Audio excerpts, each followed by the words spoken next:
buenas tardes, queridos amigos. Bienvenidos a Vladimir a la Una. Hoy tenemos dos invitados. En la primera parte del programa estaremos conversando con el diputado Miguel Pizarro del Partido Primero Justicia, Mesa de la Unidad Democrática. Y en la segunda parte con el abogado Ignacio Ramírez, con quien vamos a hablar pues de todas estas situaciones que se viven en la Venezuela de hoy. Bueno, gracias Miguel por venir al programa. Y me gustaría que comentaras un poco dos cosas que hemos visto de entrada. La declaración del ministro Reverol, ministro de Interior y Justicia, y la declaración de la rectora de la UCB. Mira, entrando, ¿no? Vladimir, yo hoy, antes de venir, yo pasé por la Universidad Central de Venezuela. Yo he estado durante todo este mes, como todos los venezolanos, en la primera línea de las protestas, exigiendo nuestro derecho a que el futuro sea diferente. El ministro Reverol acaba de mostrar algo como esto, en su rueda de prensa. El ministro Reverol olvidó mostrar otra cosa como esta, en su rueda de prensa. Y estas dos cosas que yo hoy estoy trayendo, se las sacamos nosotros a un muchacho de una protesta. Esta, se la sacamos a un chamo del muslo en la protesta que pretendía ir al Tribunal Supremo de Justicia. Se lo quitamos en la entrada de la Cota 1000. Se lo sacamos del muslo y luego fue atendido por paramédicos. Esta es una práctica que se ha hecho en nuestro país los órganos de seguridad del Estado desde los años 70. Tú que fuiste militante de la izquierda tradicional, igual que mi familia, muchas personas tuvieron que enterrar y tuvieron que llevar a clínicas y hospitales por lo que ocurría con este tipo de acción de armas metidas dentro de los perdigones. Y yo lo denuncio con nombre y apellido. Es Miguel Pizarro, el diputado de la Asamblea Nacional, quien lo denuncia. Y lo denuncio porque yo he estado ahí. Lo denuncio porque yo he visto a los chamos cómo caen heridos con este tipo de artificios que utiliza la Policía Nacional y la Guardia Nacional dentro de sus escopetines. Y que lo que han intentado hacer con Juan Pablo, lo que hemos visto en la rueda de prensa alrededor del caso de Andrés, para mí son expresiones de la miseria humana en la política. De la forma más baja de entender el uso del poder y de las investigaciones dentro de la política. Un chamo muerto no es una estadística, no es un número, es un nombre, es un apellido, es una historia, es una familia enlutada. Es la señora Elvira, la mamá de Juan Pablo, que hoy siente que está muerta por dentro porque le quitaron a su hijo.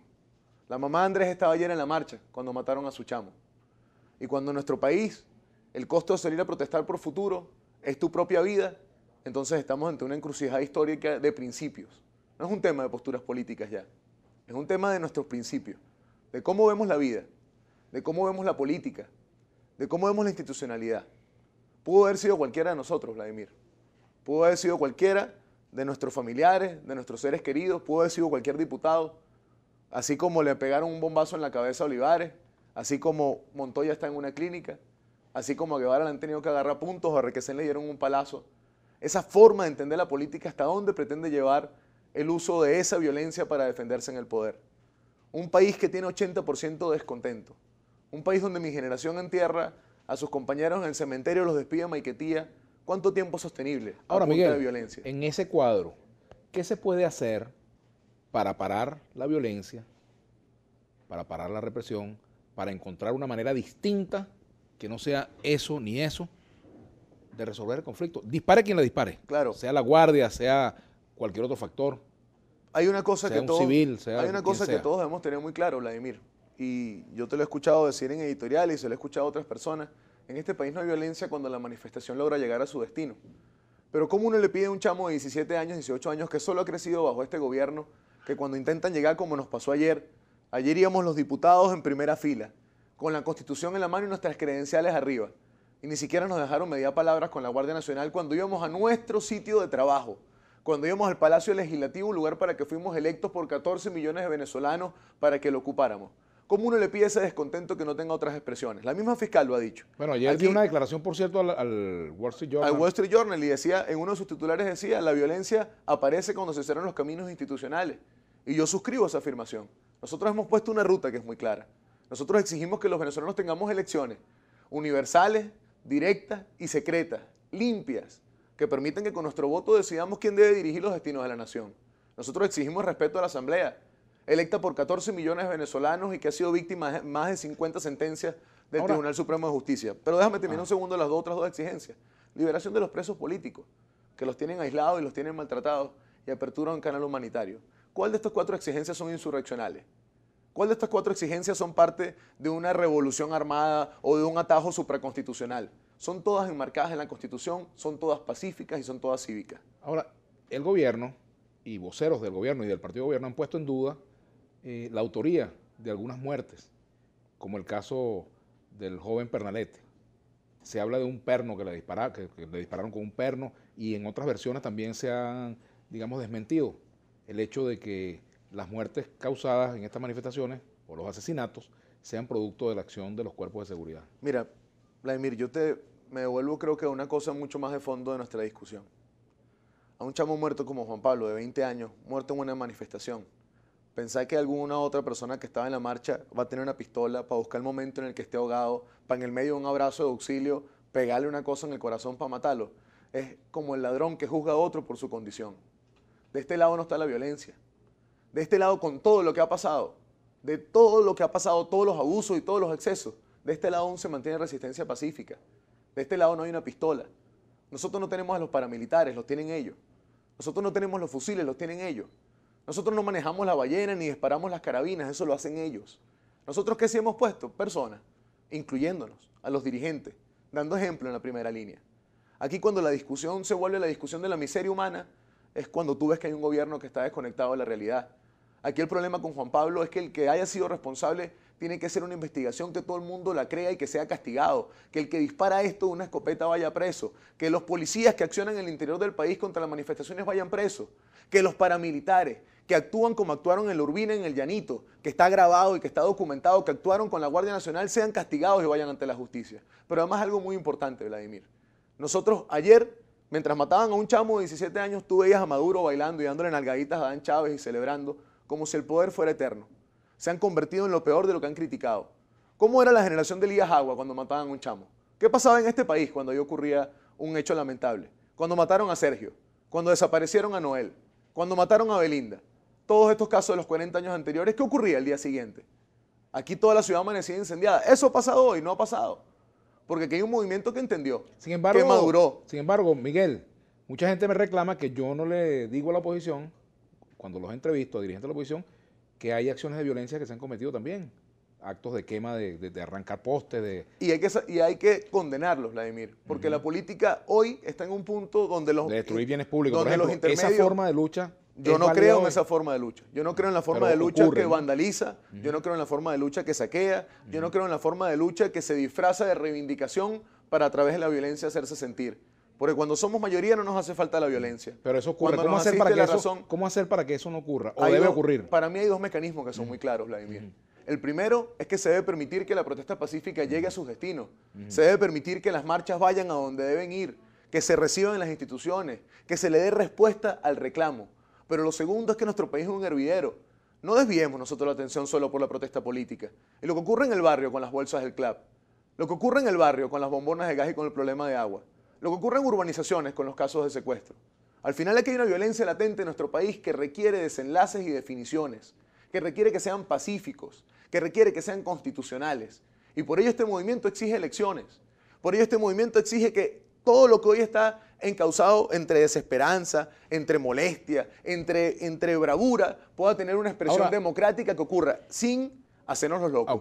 El que saquea, el que vandaliza, hay que condenarlo porque eso no es política, eso no es una expresión de lucha válida ni reivindicativa. Ahora, Miguel, fíjate, después de mes y tanto de protesta, no sé cuánto tiempo vaya, uno pierde la cuenta, sí. No sé exactamente, pero ¿cuál es el saldo, además del saldo lamentable de muertos que a todos nos tiene que doler? Pues un joven, caramba, que tenía una vida por delante, verlo morir asesinado, pues no es una cosa que nadie, que nos tiene que conmover eso, por supuesto, ¿no? Nos duele, porque además lo que somos padres, por supuesto. Claro. Pero fíjate, Miguel, además de eso, de esa mancha dolorosa, ¿qué saldo político dejan estas acciones hasta el día de hoy, estas protestas para la oposición? Habría que empezar por donde estábamos antes de esto. Nuestro país, después del secuestro del revocatorio de Vladimir, en un país resignado, en un país donde la migración se disparó, donde la desesperanza era parte del día a día. La mayoría de este país que quiere cambio sentía que estaba derrotada después que le secuestraron el revocatorio. Y yo creo que hay un primer balance que para mí es muy importante. Hoy está la esperanza de que este país va a cambiar. Hoy hay presión internacional. Hoy hay una Asamblea Nacional legitimada, reconocida y con mucha fuerza de calle. Hoy somos mucho más que cuando esto arrancó. Hoy hemos logrado pronunciamientos de la fiscal. Hoy hemos roto diques familiares como lo que le ocurre al defensor. Pero hoy además estamos en un camino con objetivos muy claros y con una movilización de resistencia pacífica que sabe que debe avanzar y debe derrotar el miedo, la desesperanza y la violencia. Tenemos que hacer una pausa. Al regreso, me gustaría que conversáramos, nuestra etiqueta, por supuesto, para el día de hoy, Política a la Una, conversáramos un poco sobre la propuesta o la iniciativa constituyente que ha anunciado el presidente Nicolás Maduro. Ya venimos con Miguel. Bueno, continuamos con el diputado Miguel Pizarro de la Mesa de la Unidad Democrática. Miguel, te preguntaba sobre esta iniciativa constituyente anunciada por el presidente Maduro. ¿Bajo qué condiciones ustedes aceptarían una constituyente hoy, por ejemplo? Vladimir, aquí hay un problema de fondo que está planteado en nuestro país. Lo que ha hecho Maduro, desde las sentencias, desde el desconocimiento de la Asamblea, desde el propio inicio de plantear una constituyente que al final lo que está es disfrazando el secuestro del voto, el secuestro de la elección universal directa y secreta, el secuestro de que cada uno de nosotros valemos lo mismo ante las decisiones del Estado y las decisiones electorales. Para nosotros el problema es de fondo, el problema no tiene que ver con la constituyente, que es una estafa. El proyecto político que a nosotros nos une como país es la Constitución. Hace 10 años, en el 2007, cuando mi generación salió de las universidades a protestar, salió en defensa de la Constitución y nos conseguimos con gente como tú, como Ismael, como Ricardo Gutiérrez, como muchas personas que en esa Constitución veíamos el proyecto de consenso que nos unifica como país. Nada que no sea de voto universal puede ser tolerado. Nada que busque sectorizar en nombre de los sujetos políticos, como lo disfrazaba Aristóbulo en maniobras terribles en esta misma silla donde yo estoy sentado hoy, puede ser tolerado. Nada que busque que al incendio que hoy es nuestro país se enjuague la boca con un buche de gasolina para echarle más candela, puede ser tolerado. Y yo aquí hablo con los sectores, con estudiantes, con trabajadores, con todos los que nos ven. Hay que desconocer ese llamado constituyente. Hay que desconocer cualquier llamado que imposibilite nuestro voto universal, directo y secreto. Cualquier intento de construir una hegemonía que haga que ellos puedan hacerse un traje a la medida. Cualquier maniobra que haga que en nuestro país nosotros no podamos decidir más nunca cuál es nuestro destino. Aquí ellos han utilizado categorías marxistas para explicar esto, que es el desencadenante histórico, que es el fin y el agotamiento de la democracia burguesa tradicional. ¿Y eso para dónde nos lleva? ¿En qué terminó la revolución cultural de Mao?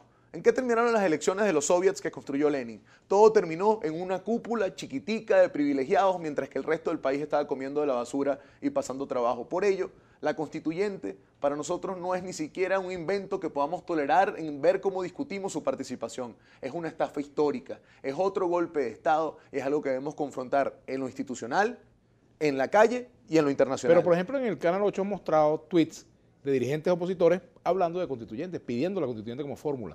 La constituyente como herramienta de solución de los problemas políticos tiene sentido. Si es para legitimar los poderes, si es para construir una elección general, si es para eliminar la reelección, si es para que todos los venezolanos podamos decidir. Pero una constituyente que está planteada en los términos en el que los trabajadores sindicalizados, debidamente reconocidos en el registro de sindicatos que tiene Francisco Torrealba en su oficina, son los que pueden escoger los trabajadores, es algo que es intolerable. Que los estudiantes debidamente reconocidos en la Federación Bolivariana de Estudiantes, que tiene Héctor Rodríguez y otro ministro más guardados en una gaveta, es algo que es intolerable. Porque además, ¿quién dice quién es el sujeto político aquí hoy? ¿Quién define hoy quién es sujeto político y quién no es sujeto político? Han llegado a un punto, Vladimir, en el que prescinden del pueblo.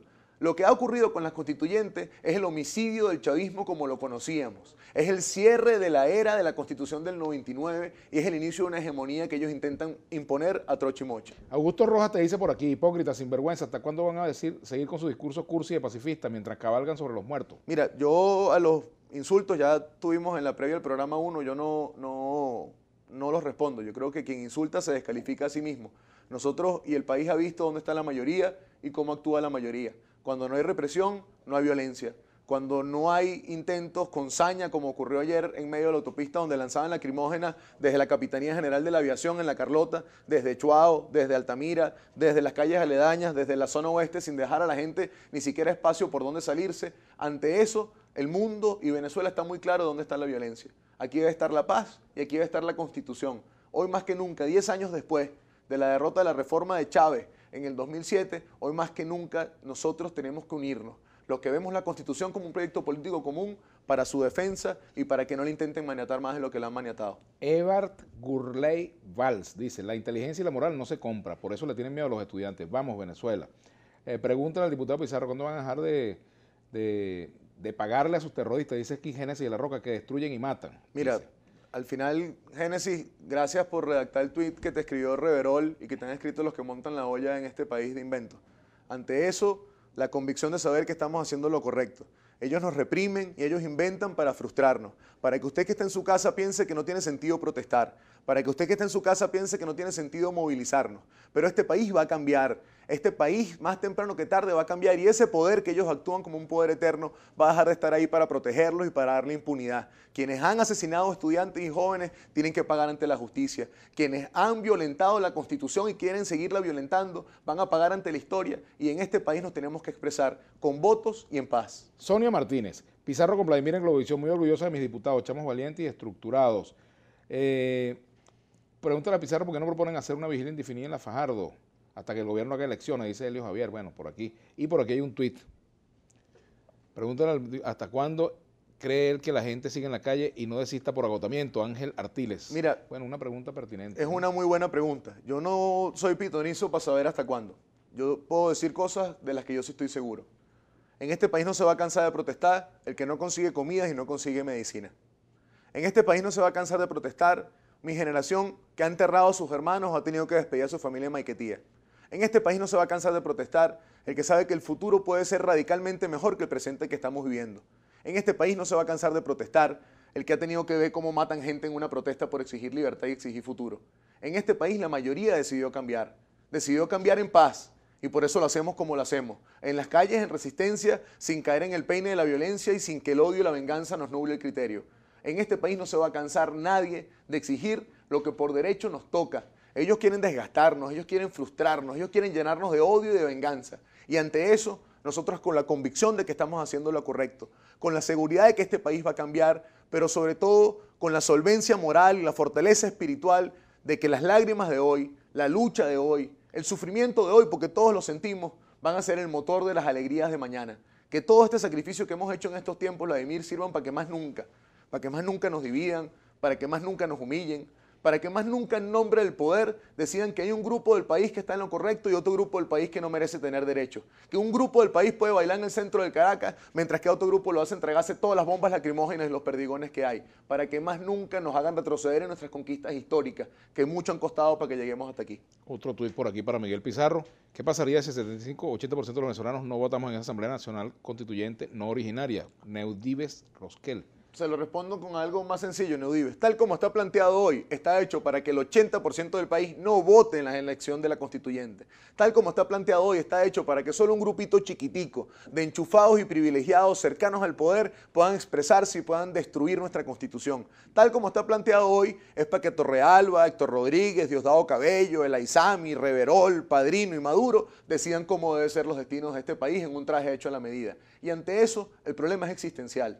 Hoy no es una cosa de matices o de colores, hoy es un tema de principios. O defendemos la Constitución, defendemos el Estado descentralizado, libre, de justicia, de derecho, que está en nuestra Constitución, donde todos votamos y donde todos somos iguales, o somos cómplices de ese invento fraudulento de Constitución. Fíjate, Miguel, una pregunta que creo que es importante responder.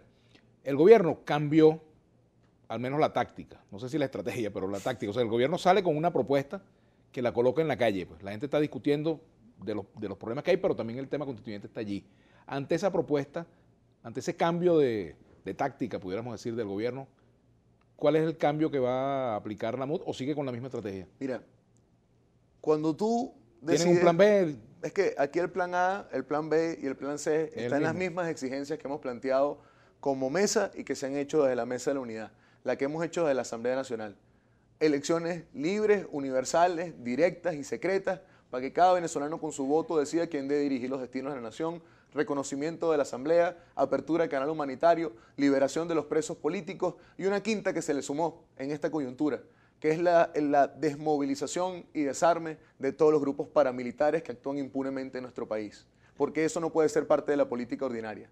Daniel Martínez, los dirigentes deberían marchar con sus hijos, no se ven los muertos, siempre son del pueblo, no de ellos. Mira, yo creo que aquí los muertos no podemos buscarlos entre que son míos o son de aquel. Un muerto es algo lamentable, pana, que no debe ocurrir nunca en una manifestación. Cuando yo llegué al entierro de Juan Pablo Pernalete, a mí la mamá, la señora Elvira, lo primero que me dice cuando yo llego es, el día anterior, y a uno se le hace un nudo en la garganta, pana. El día anterior Juan Pablo nos había puesto tu discurso en el teléfono, mi discurso de la convocatoria. chamos de 20 años que se inspiran en la lucha de que el futuro puede ser diferente. ¿Por qué tienen que matarlo? ¿Por qué la respuesta tiene que ser ese nivel de agresión y de violencia? A un país que está exigiendo que esto sea diferente. A un país que sabe que tenemos razón. Ahora, ante eso, fortaleza. Ante esa convicción de que estamos haciendo lo correcto. Y ante su agresión, ante su burla, aquí nadie se cansa. Aquí nadie retrocede. Aquí nadie se rinde. Dolor sentimos todos. Frustración, tenemos derecho a sentirla. Lo que no tenemos derecho es a retroceder. Este país lo tenemos que cambiar. Y la única forma de cambiarlo es luchando. La única forma de cambiarlo es dando ejemplo. La única forma de cambiarlo es que este 80% sepa, se sienta y actúe como la mayoría que somos. Ese grupito de privilegiados no va a poder más que este país. No ha podido nunca antes. Y esta no va a ser una diferencia histórica. Este país se levantó de cosas peores que esta. Y así como cayó el muro de Berlín, así como en Chile derrocaron a Pinochet por elecciones, no va a ser diferente en nuestro país. Este país va a cambiar. Y a los chamos que son más jóvenes que nosotros, que sus papás les van a contar este programa o nos están viendo en este momento, no sientan temor a manifestarse. No sientan temor a alzar la voz. Sintamos temor a que esto sea para siempre. Sintamos temor a que esta condición de humillación sea la que nos intenten poner el resto de nuestras vidas. Porque entonces no volverá a nuestra familia más nunca. Seguiremos despidiendo personas en el cementerio. No sintamos temor a hacer lo que nos obliga la historia a hacer. No somos víctimas, somos protagonistas de un momento histórico y así debemos asumirnos. Miguel, ¿se cerraron los caminos para una salida política, una solución política, una negociación política? La política nunca se acaba, Vladimir. Y yo hago política, defiendo la política y creo en la política como el mejor mecanismo pacífico para poder resolver los conflictos. Yo espero que la sindéresis llegue en algún momento a quienes del poder hoy están emborrachados, a quienes se enjuagan y hacen buches con gasolina para tirárselos al incendio, a quienes banalizan y simplifican la muerte de los jóvenes. Yo espero que la política tenga sus tiempos. Ahora, la política debe verse combinada con la calle, debe verse combinada con la presión institucional, debe verse combinada con la presión internacional y debe verse amparada en la legitimidad de que las mayorías crean en la política. Ese es el reto que tenemos todos hoy. Te agradezco mucho que hayas venido, Miguel. Muchas gracias a ti, Blay. Bueno, muchas gracias por haber venido. Miguel Pizarro, diputado del partido Primero Justicia. Nosotros vamos a hacer una pausa. Al regreso estaremos conversando con Ignacio Ramírez, quien ha sido activista de derechos humanos y además fue presidente de la Federación Nacional de Derechos Humanos. Vamos a hacer una pausa, ya regresamos. Recuerden, política.